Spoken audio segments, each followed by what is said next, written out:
Buddha from the time we were children. But once the great one goes away, people make it a religion. And like Jesus Christ, Buddha, they all did whatever they came here to do. And they left their teachings and their wisdom.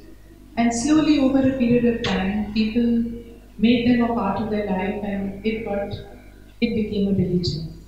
So basically, Buddhism is just developing ourselves, just knowing the light within us, developing ourselves to a space where we are just in a place of comfort. And how we can be in a state of comfort in a day-to-day life, that is all that Buddha's teachings are. So we just have a small introduction to what actually happened in Buddha's life before we go to the wisdom. So he was a prince, and his parents were King Shushodhana and Queen Maya, and he was a very, very beautiful child. And when he was born, before he was born, Queen Maya had a dream. And in the dream, she saw a beautiful white elephant with a garland in its 6 tusks enter into her body, into her womb.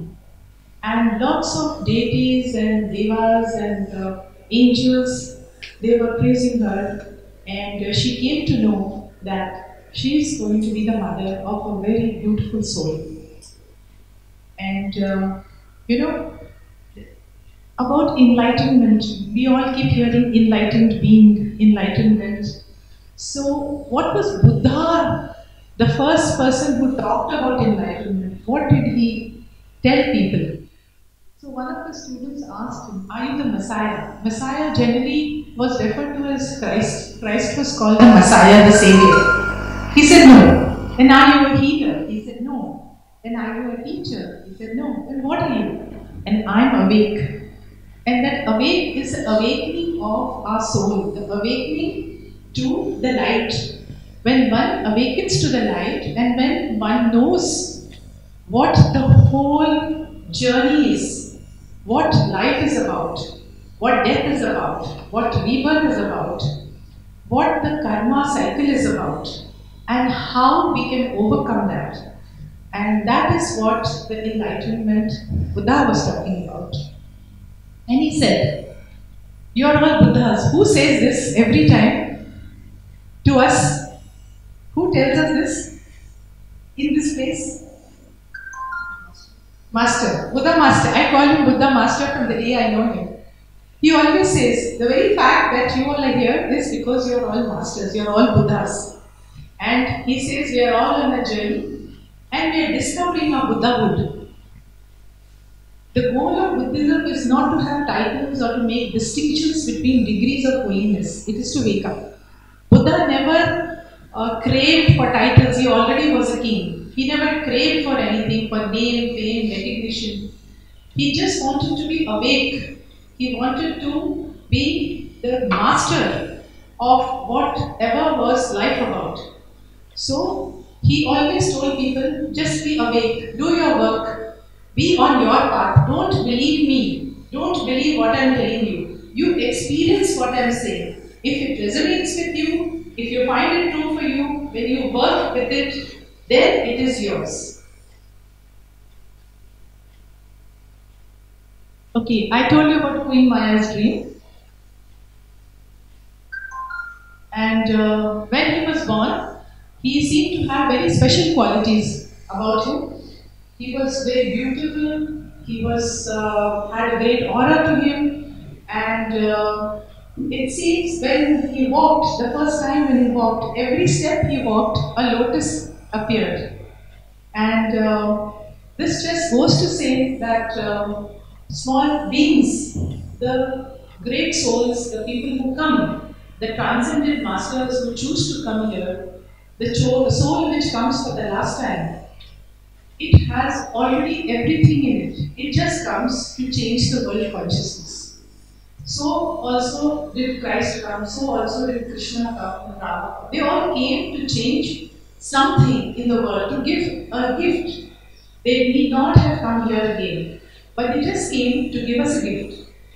And his father was a Sakya king, and he was known for his prowess, for the battles that he had won, and for his great wealth and for his great name. And when this child was shown to the hermit, the hermit said, it can be either of the two things in his future. Either he can be a big ruler, a very famous ruler, or he'll be a spiritual master. And the king was perturbed. And he said, what is it about the spiritual master? I can understand about a king. He is my child, so definitely he'll be a king. He says he will renounce the world. And he will not be able to see pain, suffering. And the king was so perturbed and so worried that he and his wife chose, and his wife passed away a few months after the birth of this child. And he was brought up by another mother, Prajapati, Rani, who took care of him just like her child.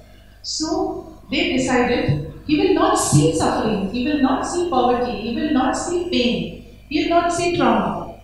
And so he will continue to grow as a prince and rule. And so it happened that the king created this environment that he would be, everything would be available for him in the palace, in the environment. He need not see anything, he need not go out. And at the age of 16, he was married to another lady, Yashodhara, who he had asked, he had told his father that if you get a girl with so many virtues, she can be my wife. And they found someone like that. And so they were married, and they were very happily married. They had a child, and they were very much in love, and they were happily married. But that happily married state was soon to dissolve. And one of the stages of life according to Buddha is he compares people like how the lotus is. One that is growing, one which is going to grow, one which is in the water, and one which is in the mud. Different stages of the growth of the lotus. The first one is the best. It was compared to the person who is clever and has cultivated all the good habits.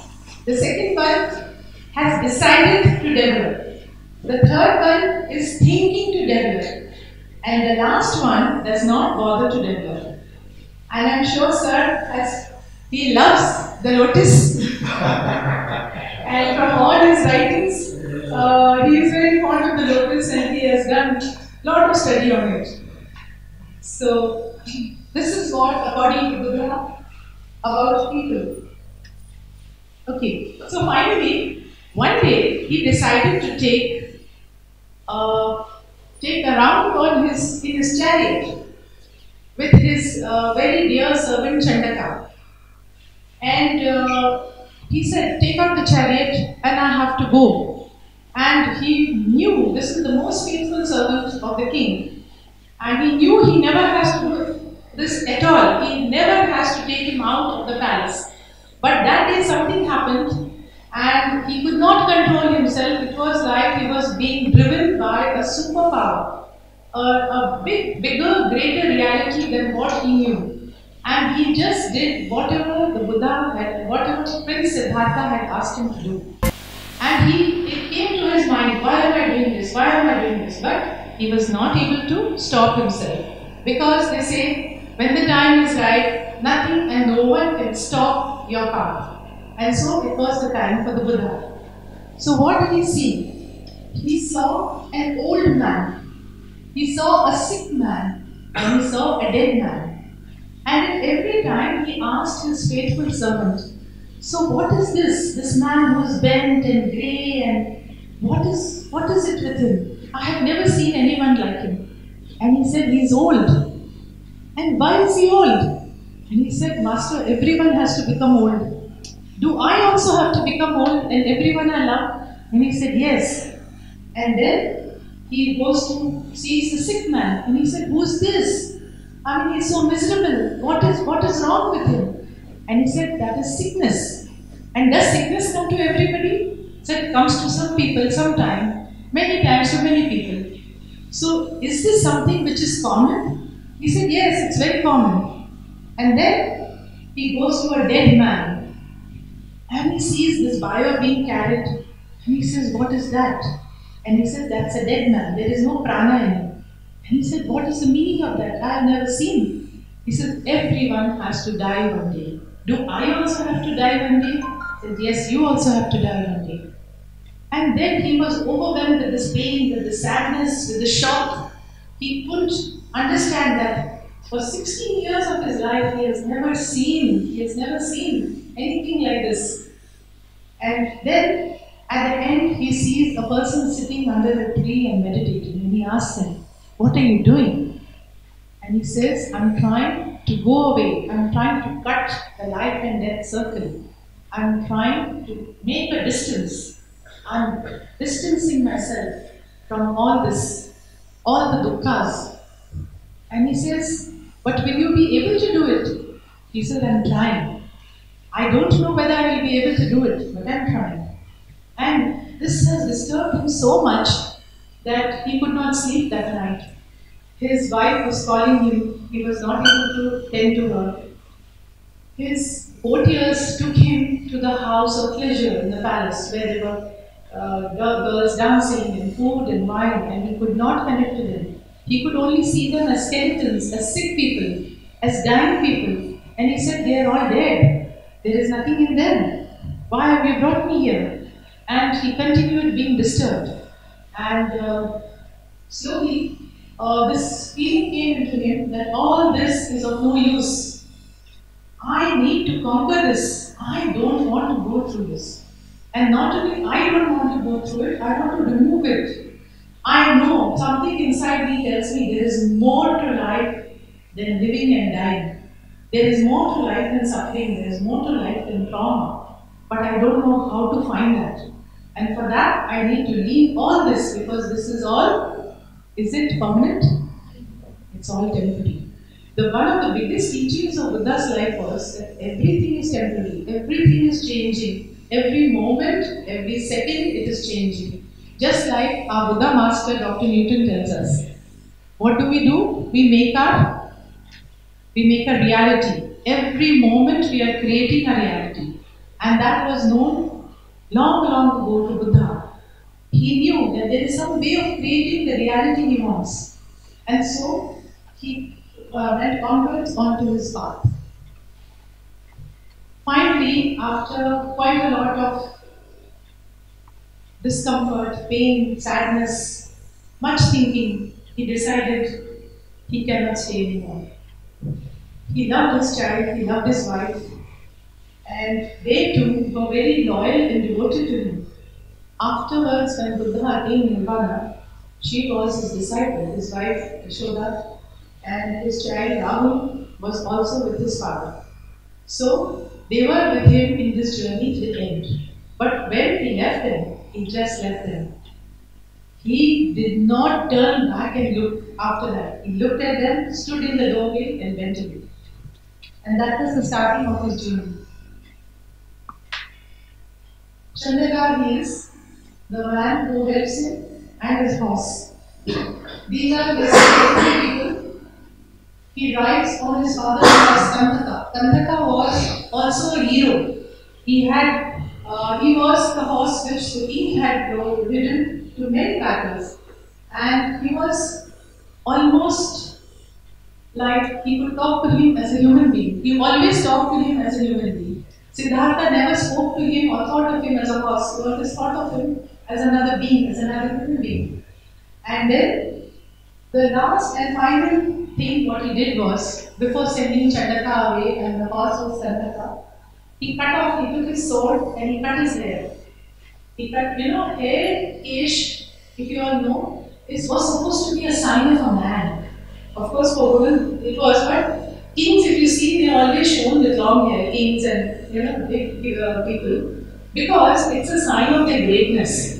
And when you cut your hair, it is either in humiliation the hair is cut, or it is cut in renunciation. So with his sword, he cut his hair and he threw it into the river, and he threw the sword away. And he took out his necklace, what he was wearing, and gave it to Chandak, and he said, "Give it to my father. Tell him not to be angry. Tell him not to be sad. This is my path, and I will follow it. And nothing can ever stop me." For 6 years, he meditated. He became skin and bones. He became almost dead. And with him, 5 more people meditated. Those were his first 5 followers. And he kept meditating, kept getting pain, trauma, sickness. His hair got matted, all the ants came to him, and all the elements traumatized him. But he kept meditating. And as he meditated, he was thinking that he let go of the dukkha. But nothing like that happened. He got more and more pain, more and more trauma. And finally, at the end of 6 years, he realized there is something wrong here. There is something wrong. I'm not able to find out what it is. But definitely, by giving trauma to my body, I cannot find the path. And by living in luxury, I cannot find the path. So definitely, there is one path which I'm not able to see now. So he started his quest. And how did he start his quest? He started accepting the food. He never ate, he never drank earlier. He started accepting the food what the people gave him. So he started accepting water, fruits, food. And seeing this, the 5 disciples said, he's a fake. He is a useless fellow. What did we do? Why did we follow him for so long? He's, taking the pleasure of the flesh. He's eating. There's something bad about him. We don't want him. And they renounced him and went away. They said, we do not want to recognize and we wasted our time. But he continued being in the body. His flesh came back. He started feeling better. And then he started having a bath in the river. And then one day, he wanted a robe. Because the ones he was wearing had all fallen apart. And then he asked the universe, I want something to wear. And then somebody came wearing a fine reddish, orangish garment. It was a hunter. And he said, can you give me the robe? Because what I have is all gone. And he handed him the robe. And then he realized his earlier robe was there, which he was not wearing. He picked up the king's robe and gave it to him. And he said, this is an exchange. And as soon as the robes exchange hands, that person disappeared. And we are told that was a dooth had come to help him.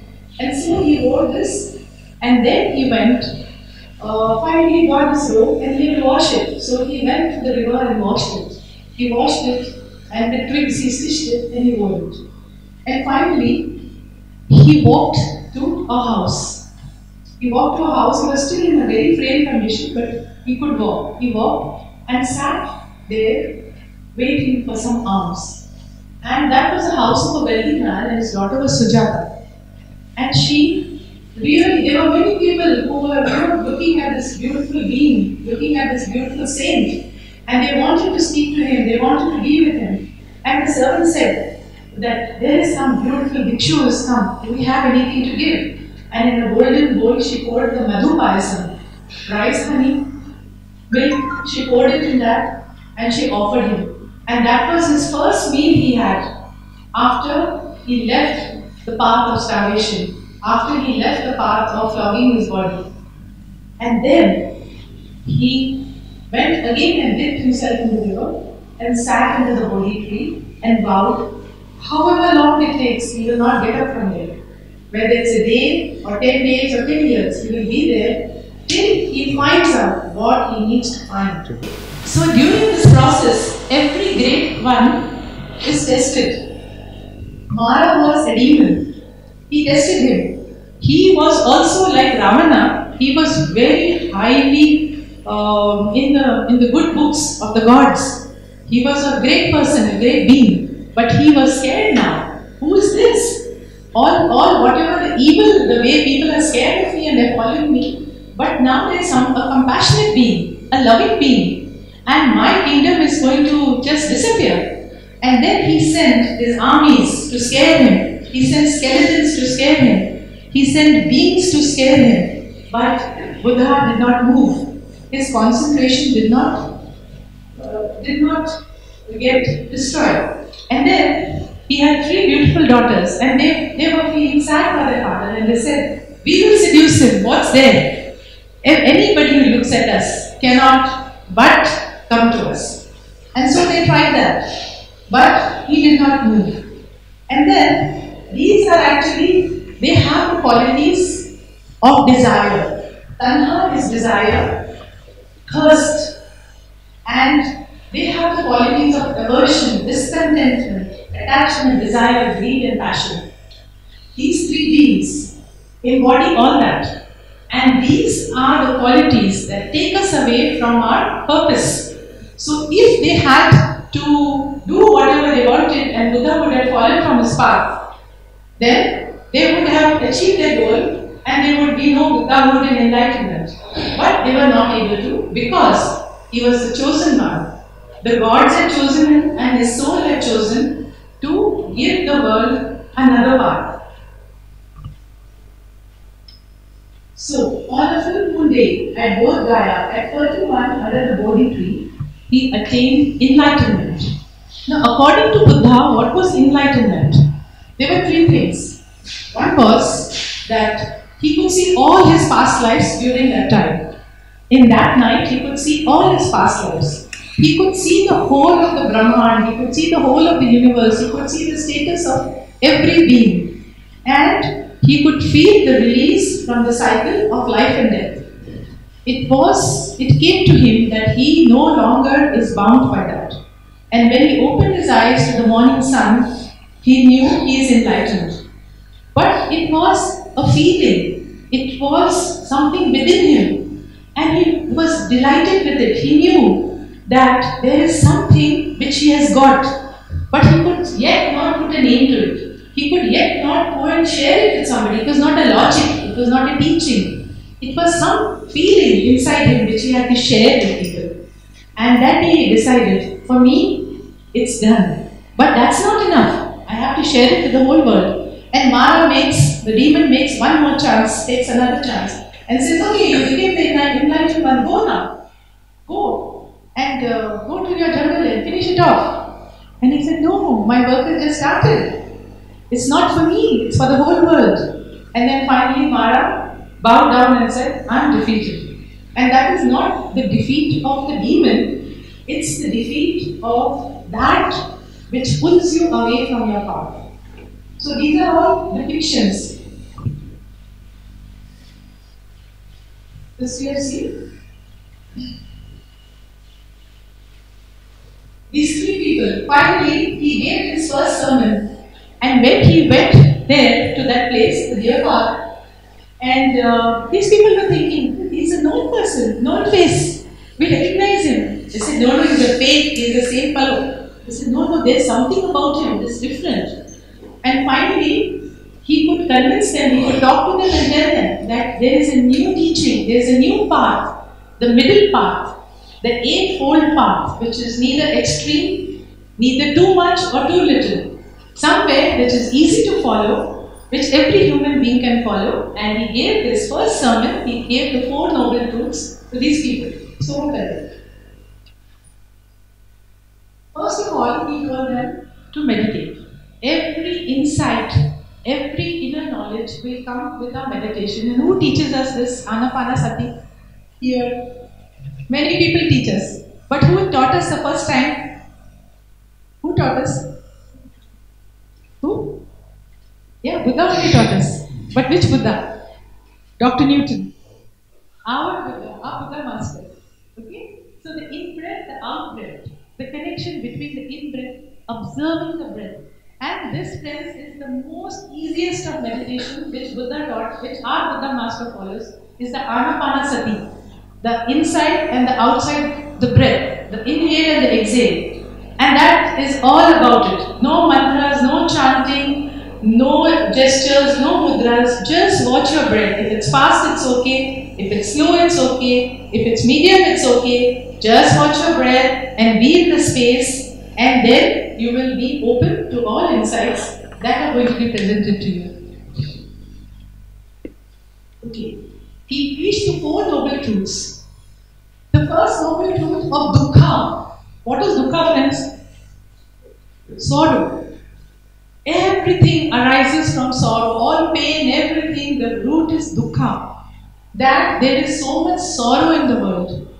And the cause of the sorrow. What according to you people is dukkha first of all? How do we get dukkha? What happens when we are sad, sorrow? Anyone? Stage of life. And what happens? What do we feel? Miserable. And can you tell me in some ways when great sorrow comes to us? Great sorrow. In our normal everyday life. In loss. Loss of a dear one, loss of your job, loneliness, sickness, and all these financial problems. But there is something deeper than that according to Buddha. These are the superficial ones. The deeper one is, even with everything I am sad. Even with everything in the world I am alone. Even with all the riches I am still sad. I am still suffering. There is still something I want. That my want is actually my desire, my tanha. In Hindi, tanha is called loneliness. So actually, maybe all the roots are the same. So at the end of it, I'm still the same. So that is the root. Then the end of dukkha. So how can we find the end of dukkha? So for that, he has told us the four noble truths which we will see, and the last of it is the eight paths leading to the end. And very simple things he has shown. They are not fantastic. If you see what is Buddhism, it has got so many technical words, so much in Pali, so much. When we look at it, we feel, oh God, what is all this? It's too much. But actually, if you go to see, they are just simple things which each and every one of us can do. Okay, this he had given out to people who were willing to follow him. There are certain rules he gave out, just simple teachings to abstain from taking life. That is vegetarianism, not killing people in war, and taking any life, anybody's life, because we cannot give life. To abstain from taking what is not given, stealing, robbing, taking, usurping, to abstain from sensuous misconduct. What is that? From sexuality. Just be in your, he's not saying don't have sex, but be in the sexuality which is good for you. Be in your partner, be in your boundary. That's what he's saying. To abstain from false speech. False speech is telling lies, causing hurt to people, creating illusions, disillusions, anything by what you speak, and it causes pain, and which is of no good to anybody. And it is also said, if you have nothing to say, be silent. Don't talk. That is a better way. To abstain from intoxicants as tending to cloud the mind. Any form of alcohol, drugs, anything. And also, it's not written here, but he says trading in arms. He was strictly against war. And he said that will come in our right livelihood. Trading in arms, trading in narcotics. See, today also people in this today's universe are saying no war, no more narcotics, and then also he was saying the same thing. Okay, so the root cause of suffering, desire is desire, and it can be seen like this: ignorance and delusion, greed and desire, hatred, destructive urges. Each of these are connected to each other. When you are ignorant, when you don't know what is right and wrong, you give in to your greed, you give in to hatred, you give in to destruction. But when you have conquered and you become aware, then you can follow the path. See, this is so simple actually. Each one is connected. When we are in ignorance, we do something. When we are in awareness, we do something else.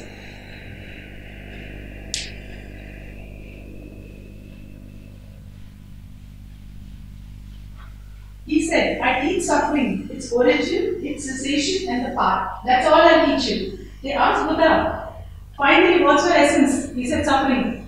I will teach you that. Once you learn what is suffering, and once you learn to let it go, you will be in peace, and that's all the essence of my teaching. You can see one.